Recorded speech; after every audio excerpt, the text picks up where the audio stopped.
L'encre coule sur le papier, donnant vie à des mots qui traverseront les siècles. Chaque ligne est un univers, chaque phrase une porte vers une autre réalité. Mais derrière ces lettres immortelles, il y avait un homme qui connaissait la douleur, le rejet et l'exil. Victor Hugo n'était pas seulement un écrivain, il était un survivant. Dès son enfance, il comprit que la vie n'était pas clémente.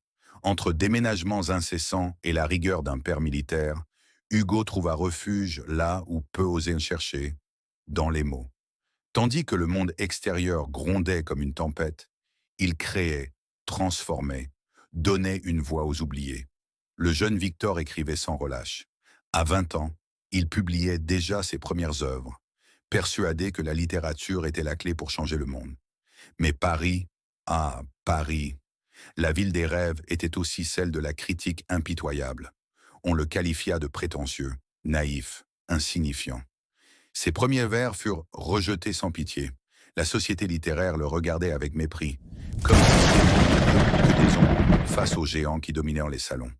Mais abandonné? Jamais. Hugo aiguisait sa plume comme une épée. S'il voulait l'ignorer, il écrirait plus fort.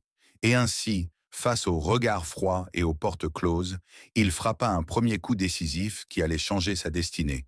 Il publia Cromwell et révolutionna le théâtre français. Si vous aimez ce genre d'histoire, abonnez-vous à la chaîne et activez la cloche pour ne manquer aucune vidéo. Mais la vie allait encore éprouver sa résistance. Le coup le plus cruel ne vint pas de la critique, mais de la réalité elle-même. Sa fille, Léopoldine, se noya tragiquement, et Hugo, incapable de sauver ce qu'il avait de plus cher, plongea dans les ténèbres. Le deuil pesait comme un fardeau invisible. Pendant des années, il erra sans but, perdu entre souvenirs et regrets. Mais peu à peu, il comprit que l'écriture était la seule façon de ramener Léopoldine, non pas dans ce monde, mais dans l'éternité. C'est ainsi que naquit Les Misérables, une œuvre qui n'était pas qu'un roman, mais un cri de justice, une révolte contre la misère et l'indifférence. La France avait peut-être exilé son corps, mais jamais sa voix. Et puis, il revint. Lorsque la France lui ouvrit enfin les bras, Hugo n'était plus seulement un écrivain, il était une légende vivante.